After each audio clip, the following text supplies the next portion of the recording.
সামনে থেকে সর। মুনা তুই তুই এখানে কি করছিস? নদী, তুই কেমন আছিস?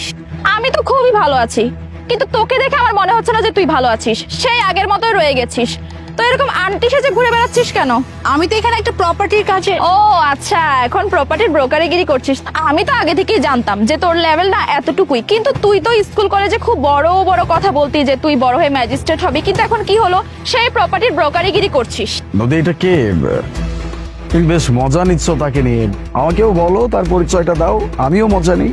আরে তোমাকে আমার একটা ফ্রেন্ডের কথা বলেছিলাম না, মুনা, এ হচ্ছে সেই। তুমি জানো আমার এই ফ্রেন্ড মানে এই মেয়েটা স্কুলে থাকতে কি অবস্থা যে করতো, মানে অলওয়েজ শুধু লেখাপড়ার পিছনে পড়ে থাকতো আর আমাকে সবসময় জ্ঞান দিত যে শোন, মনোযোগ দিয়ে লেখাপড়া করবি, লেখাপড়া ছাড়া না কোনো কিছুই হয় না, আর তুই জানিস আমি বড় হয়ে ম্যাজিস্ট্রেট হবো। আর তুমি দেখেছো এখন কি করছে? ব্রোকারিগিরি করছে প্রপার্টির। নদী, তুই এরকম কেন কথা বলতেছিস? আমি তো ভাবছি তুই হয়তো চেঞ্জ হয়েছিস, কিন্তু না, তুই কলেজে যেমনটা ছিল এখনো ঠিক তেমনই আছিস। মানুষকে ছোট করে কথা বলা ছাড়া কি তুই আর কিছু খুঁজে পাস না? ও হ্যালো, কথা না একদম সাবধানে বলবি, হ্যাঁ? নয়তো আমার চেয়ে খারাপ না কেউ হবে না। তুই কি বললি? আমি আগের মতোই আছি, তাই না? তুই তুই চেঞ্জ হয়েছিস। তুই আগে যেমন গরিব ছিলি এখনো গরিবই আছিস। আমি তো ভেবেছিলাম হয়তো আমার মতো একটা বড়লোক বয়ফ্রেন্ড জুটিয়ে তোর কিছু গাড়ি বাড়ি হয়েছে, কিন্তু না, তুই তো দেখছি প্রপার্টির ব্রোকারিগিরি করছিস। আচ্ছা, তুই তো স্কুল কলেজে অনেক বড় বড় কথা বলতি যে তুই বড় হয়ে ম্যাজিস্ট্রেট হবি।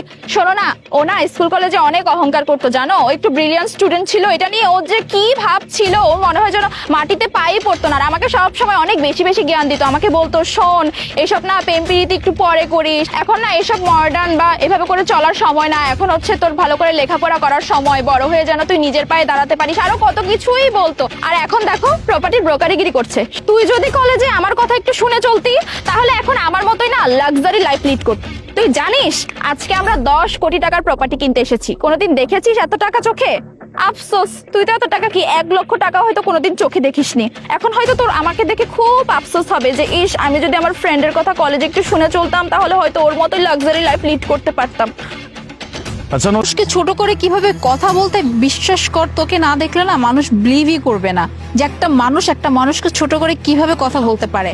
আর তার থেকেও বড় কথা হচ্ছে তুই হয়তো বা জানিস না তুই কার সামনে দাঁড়িয়ে কথা বলছিস। আমার পরিচয় যদি তুই একটাবার জানিস তাহলে তুই এখানে দাঁড়ানোর না সাহস করবি না। ও আচ্ছা, তাই নাকি? হ্যাঁ, তো বল তো তোর পরিচয় কি? তুই কে? হ্যাঁ, তুই কোন দেশের প্রধানমন্ত্রী?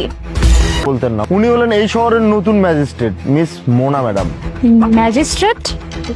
মুনা, তুই আমাকে তো কিছু বললি না। কি করে বলবো? তুই কি আমাকে সে স্কোপ দিছিস? হ্যাঁ,